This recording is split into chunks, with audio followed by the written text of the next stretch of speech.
This is my ensemble. So thank you for the recognition, Brenda. And this is Memorial Day weekend. Yes, the unofficial start of summer. Is Lulu here? I saw Lulu earlier. Where's Lulu? Lulu's in the lobby so Lulu can hear me. Lulu, did you get your air conditioning fixed? Just in time. Summer in Alabama. Woohoo! That's all I wanted to know is you got your air conditioning fixed. It's all right. So let's begin this morning by honoring the folks for whom, I'm at parade rest. Gosh, I got to stop that. The folks for whom Memorial Day was created. If anyone in your family, any one of your friends, made the ultimate sacrifice while serving in the United States Armed Forces, we bless you and we thank you. If any of you are serving or have served in our United States Armed Forces, we honor you and we thank you, including our own Reverend Charles. If any of your family or friends have served or are serving in our United States Armed Forces, I invite you to take a moment to honor them and thank them for their service. Military service is something for which there are probably as many opinions, at least, as there are humans in this room. And right here, right now, I invite you to join me for just a moment of gratitude and compassion.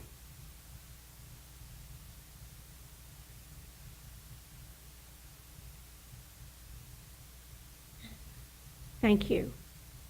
Last week, I shared with you a perspective about forgiveness. We did a ritual and we had forgiveness raining down on us, didn't we?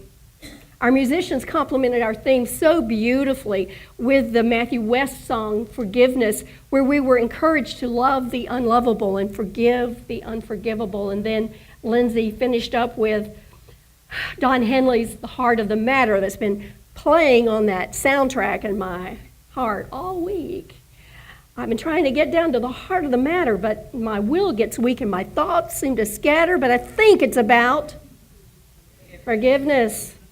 So what comes next after forgiveness? Last week I said that what comes next after forgiveness is freedom. Didn't I say that? And I have to tell you, I skipped a step. So one of the gifts of sharing with you each week is that once I choose a topic, I get to experience that all the way up to presenting it. And after I present it and put all that energy into it, I get to experience it even deeper all week long. So all week long I've been tearing up leases, and I've realized that I skipped a step. Now, there was a pastor for whom this same process was going on. The pastor was sitting at his desk looking out the window on Tuesday morning because we know we take Monday off. He's looking out on Tuesday morning and he's watching where a newly paved patch of patio has I didn't notice how alliterative that is, paved patch of patio. Well, anyway, was just beginning to look so beautiful, and he was enjoying the moment because it had taken votes from the Board of Trustees, collected bids from contractors, recruited volunteers to be there for this. And he was just enjoying the moment until two little ones decided to write their names in the unset paved area. He jumped up from his desk and he shouted out his window at these children. And a volunteer came along and herded gently the two little ones away. And the volunteer looked up at the pastor and said, "What was all that stuff on Sunday about children are the future and become like a little child?" And the pastor, somewhat chagrined, was still defensive, said, "Well, I love children in the abstract, but not in the concrete." So one of the interesting things, one of the gifts about doing this kind of work is that I get to experience what I talked about on Sunday. And so this last week, a bunch of those leases came up for renewal, and I got to cancel the renewal. I had a lot of opportunities to forgive. And what I learned is that freedom is not the next step. The next step is grief.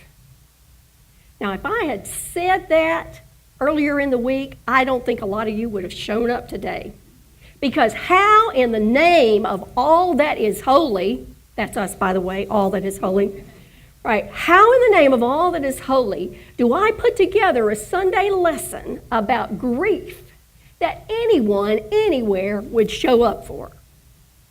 So the word, just the word, brings me down.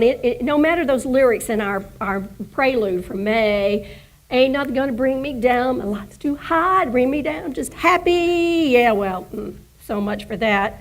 I shared last week that working through our feelings is important. Working through them instead of suppressing and repressing, instead of denying and distracting. So I got to do this week. I got to grieve. And I learned, over the years, I've learned two critical things about grief. Number one is, every change in my life must be grieved or else. I'll get back to or else. Number two is, I learned that grief, at least for me, almost always shows up in disguise. So going back to number one, every change that shows up must be grieved, or else it just keeps getting bigger and stronger and uglier and meaner until I start to pay attention and start peeling back the layers of mean and ugly and strong and big to get to the heart of the matter. The heart of the matter is that life is about changes. Nothing ever stays the same. So no matter what changes, take a breath here. I'm talking to me, but you can do it too. No matter if Reverend Jerry gets sick and dies. No matter if Reverend Mark makes changes to our music team. No matter if Reverend Christine sees a new vision for youth and family ministries. No matter if Reverend Charles and Reverend Christine get divorced. No matter if Reverend Charles goes off for military duty. No matter what, life is about changes. Nothing ever stays the same. Now, speaking those changes and speaking those names probably stirred up a little something. Feeling a little prickly right now? Yeah, my heart is a little heavy right now. I said Jerry and the word death in the same sentence, and that was a little heavy for me. So now's probably a good time for us to shift the energy, and we're going to shift it with prayer. So Lauren and Diane, will you come up, please? Here. And you can use this microphone. Thank you, Chris. This is what it looks like when one of us asks a prayer chaplain to support us in prayer. Testing. Can you hear me? Okay. Maybe come up. Okay. Hi, Lauren. How are you today? Can everybody hear me? Okay. So, this morning, I'm retired now, and for the life of me, I don't understand why I'm always rushing, but I am. And so this morning, before I left, I said I needed to sit down and take a couple of breaths and read my daily word. And I was so glad that I did, because I just feel a lot of joy right now. And I realize that every time I come to a prayer chaplain, it's always for a challenge that I'm going through. I'm sad, or something has gone wrong in my home, or just something that's more toward the negative. And And when I read today's daily word, it was about divine expression and how we are all light and love. And so I said, I'm going to go to a prayer chaplain, and I'm just going to ask for them to pray with me about being happy and being joyful and being grateful and thankful for all of the things that God has done for me. That's beautiful. May I pray with you? Yes, please. I invite you to close your outer eyes. Take a deep breath in. Let it out. Let's take it out.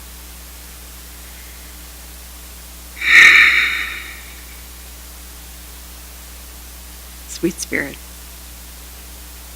as Diane expresses her thankfulness, her appreciation of her life and her gifts, let us all go inside and realize that we are divinely made. And, Sweet Spirit, we were created to have joy and peace and love and light in our lives. And not only have it, but be it. And be the light, as Diane is. God, how joyous it is to have moments of clarity, that we can appreciate things that are going well, and not just things, but people and feelings, and to express our divine identity and discover it, and be on a journey, constantly reaffirming who we really are. And we are one.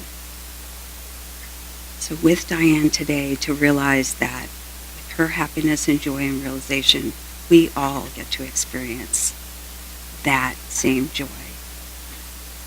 What a blessing. Sweet Spirit, thank you so much. And so it is. So Amen. good. Thank you. Thank you so much, Lord. I love you. Okay. I'll see you next Sunday.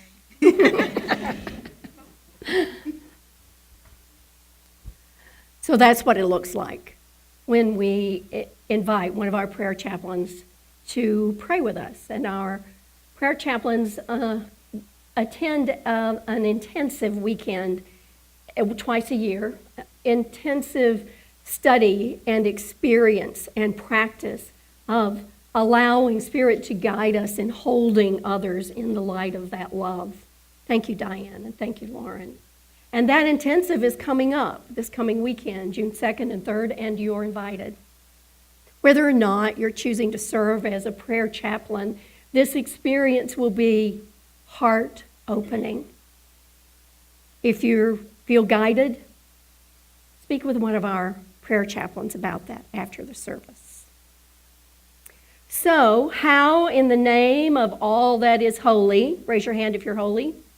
Yes, it doesn't count if there's a hole in, never mind. So, how in the name of all that's holy do I share with you a Sunday lesson about grief? So here's the step-by-step guide that came into me, through me, yesterday, after dealing with it all week. Number one, accept what is. Because after all, it is what is. Number two, feel the feelings. Feel what we're feeling. Grief shows up in disguise. Sometimes it looks like anger. Sometimes it looks like sadness.